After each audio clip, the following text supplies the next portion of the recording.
I got funded £9,000 to start my clothing brand, and in this video I am going to share with you exactly how. My name is Teddy G, and on this channel I like to share what it's truly like to run a clothing brand, as well as drop in tips, tricks, gems and all of that good stuff. So if you are into that sort of content, definitely click that subscribe button. I post twice weekly, once on a Wednesday and once on a Sunday. I graduated university in November of 2016, but when I finished uni I thought to myself, I don't really want to go down the engineering route. So I started dabbling in the idea of starting my own clothing line. The following year, my cousins so happened to be at my house and they told me about the Princess Trust Enterprise Program, which allows you to get funding to start your business. Obviously, when I heard the word funding, I was just like, yes, sign me up. When I'd done a bit of reading about what the Princess Trust program actually was, it's an enterprise program aimed at helping young people. I think it's up to the age of 30 and I think down to the age of 16 or 18, I'm not quite sure, and it basically helps them explore their entrepreneurial ideas. You get a mentor and at the end you could potentially get some funding to start your business, and I definitely met the criteria, so I submitted my application. Now I remember the first application being very simple, like you didn't have to have a fully made business plan, because the idea of the program is to actually take you through the whole process of putting together a business plan and basically equipping you with the skills to start your own business. So the initial application was really simple. All you needed to do is to tell them briefly about your business idea and also why you want to start a business. So when I submitted my application, I obviously told them that I wanted to start a clothing brand, and the reason why I wanted to start a business was because I've always had this entrepreneurial spirit. Working for somebody wasn't really my sort of thing. I'd already gone to university, studied, got my degree, and thought to myself, okay, now what do I really want to do? So those were the sorts of things that I included in my initial application. So after that, my application, so somebody was like staring at me. So after that, my application was accepted, and I don't think it was that much time between me submitting my application and getting it accepted. I was then given a date to go for like this informal sort of information day where it's like a group of you and they basically tell you about the Princess Trust Enterprise Program, and this is where you can actually truly see whether it's for you, and they kind of tell you, you know, like what the process is like, what to expect. They tell you about the 4-day workshop, which is a real commitment, but I'll let you know about that afterwards. They tell you that you're going to get a mentor once you get through it. I actually had my workshop in Margate, which was like right near the beach. It was quite lovely actually. I'm from the Kent area, so that's why they sent me to Margate for my information day, and it was a full-on day. Like it was from somewhere in the morning to like somewhere in the afternoon, so it was like a full day of information. And after that I thought to myself, I'm still on it, like this is still for me. So on the information day, I actually remember filling out this sort of form to, I think you kind of say like, yeah, I'm still interested, and then they sent me dates to have this 4-day workshop, which was in Sittingbourne. So I had to drive from where I live to Sittingbourne. If you know Kent is quite a big place, like you can drive an hour and still be in Kent. So Sittingbourne to me was a good like 45-minute drive, and it was like back to back, like day after day. So it was really truly a commitment, and I do understand why they do it. They really want to see whether you are committed to starting this business. And funny story about those workshop days, I actually got caught speeding on my way to one because I was running late. I was in my little Polo,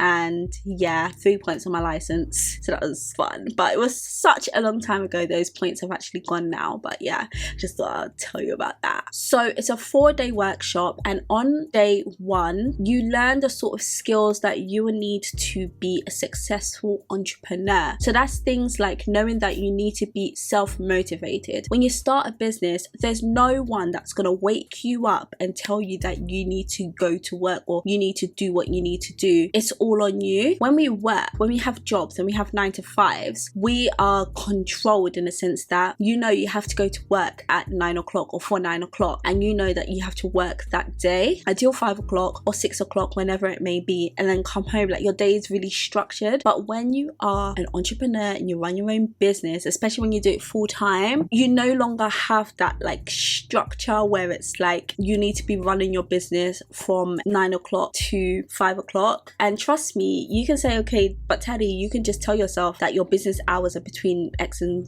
Z, but a lot of the time it doesn't actually work out that way. I used to say to myself, my business hours are between 11 and 7, but then sometimes, you know, something might pop up, especially when you're the person that's at home. You're the person that people asks for things. If somebody needs picking up from the airport, you're the one, because when you're an entrepreneur, yeah, I feel like a lot of people don't feel like you actually have a job.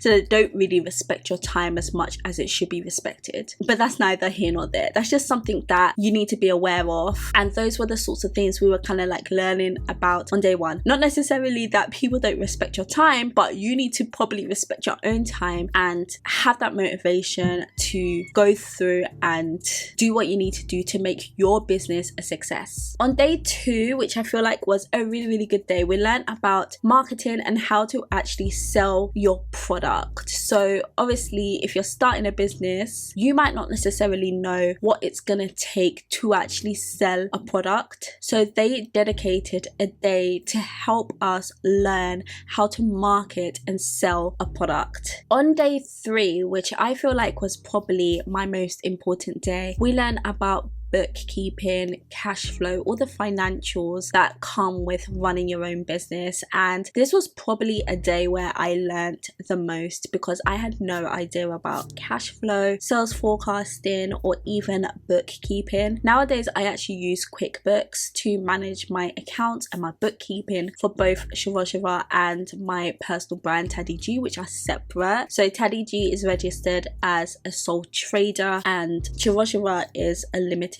company, and I use QuickBooks to manage both accounts and to help me then submit my accounts when I need to submit them. So I'll have a link to QuickBooks in my description. Finally, on day 4, we learned about the structure of a business, so structuring a business, and also how to kind of sort of like legalize your business. So I'm talking things like registering your business. So this is where I got a little bit, you know, I don't want to say like tricked, but basically in the workshop, sorry if my lighting is like dodgy, it's because I'm using natural light, so it's like dipping in and out, so I really apologize for that. But yeah, on the day they made it seem like registering as a limited company was like the best option, so that's what I did. And honestly, I wish they discouraged me from doing that, because I regret it. Like, now I've got accounts to submit like next week and I'm putting it off. I'm procrastinating. Even though QuickBooks does make it easier, I still have to go through and finally comb through all of my transactions, all of my business transactions. It's long, but yeah, that's what we learned about on day 4. After you get through the workshop, you actually get this certificate that you've completed this enterprise workshop. You are then allocated a mentor, and I honestly had the most loveliest mentor. He was really helpful. He wasn't in the fashion space, but he taught me a lot about business, and he is the one that helped me then develop the business plan that I needed to create in order to progress and then get my funding for my business. So I would actually meet with my mentor once weekly, and I wasn't working at the time. I think I probably was working. I think I had like a part-time job, so it meant that I could actually meet with him. But then I got employed by Prada, which was like an amazing opportunity, especially as somebody that wanted to go into the fashion space. I was now working a 9 to 6, which meant that meeting him became a lot more difficult. I could only meet him on the weekends, but obviously the weekends were for him. So actually working through the business plan and creating this business plan became a lot longer and took me much longer than it needed to, because from the point of which you complete the workshop and go to what they called the business launch group, you only had a year. And guys, I pushed it right to the end. I think I was like maybe like a couple of weeks out until my year was up and I pushed it. And this was mainly because I did get that full-time job and I was like comfortable, and I kind of put my business on the back burner. I was thinking, do I still want to do this? But then I started feeling miserable and I thought, you know what, I need to jump back on this. And towards the end of, you know, that 1 year time scale that I had, I put in the work, guys. I put in that work and I got that business plan completed, submitted, and then I was able to go to what they called business launch group, which was essentially a dragon's den, but obviously a lot less intimidating. So this is where I had to sort of like pitch my business, but it wasn't like a pitch because now I've done pitches. It wasn't really that deep. They had already read through my business plan. All I then had to do is basically explain different elements of the business plan. So they were basically critiquing it and I had to answer to them. You know, I got through it. When I got out of it, my mentor was like, yo, okay, not yo, but he was like, that was intense. Like, I haven't seen them ask those sorts of questions before, but you done really well to answer them. So, you know, that was like a little like achievement for me. And I got my funding. They are the ones that decided whether or not you get your funding, and I did. I got my full 5k, and I think that was the maximum that you could get. And it is a loan, so it's not a grant, it's a loan that you have to pay back. And they do check like your credit score a little bit, but I don't think it's like that deep, but they do check your credit score. And I had to pay 159-ish pounds back every month for 3 years, I think it was. But I did have like a period of time where I didn't have to pay anything back, just to allow you to kind of get your business going before you have to start paying back this loan. And it is a low interest loan. I feel like at the time it was like 6.5%. If any of you guys know about loans and stuff, let me know if that's a low interest loan or not. Now, I know the title says how I got funded 9k and I've only spoken about 5k. Let me tell you where I got the additional 4k from. And this was free money. This was a grant, and it was again from the Princess Trust. They honestly blessed me, guys. They blessed me. So basically COVID came. So we're talking 2-3 years down the line. COVID came and I'm still kind of sort of like under their wing, and they had this thing, I cannot for the life of me remember what it was called. I think it was like something like business in crisis, and you basically had to submit like this application of why your business has been impacted by COVID and what this funding is going to do to improve your business. And I think in addition to that, it was like what you're going to do with this additional money and how much of it that you need. So I obviously submitted all of this. It was kind of almost like a mini business plan that I also had to then submit, and I managed to get this additional £4,000 funding for my clothing brand. So it was kind of like a little like boost to continue running my clothing brand. And if you know anything about my story, that little boost like came at the perfect time, because it was after I had lost so much money with just terrible manufacturers. So honestly, it was a blessing. So if you are aged between, I think it's like, I don't know whether it's 18 or 16, but aged between that age and 30, and you're looking to get funding for your business and also like mentorship, guidance, write a full-on business plan, definitely check out the Princess Trust Enterprise program, because honestly it's helped me get to where I am today. If it wasn't for that, I wouldn't have been equipped with the skills I've needed to like start and grow a business. I wouldn't have had that initial funding. I feel like I turned 30 really soon, but if I was able to go back and do it again, there's so much I would probably like do different when it comes to like dealing with my funding and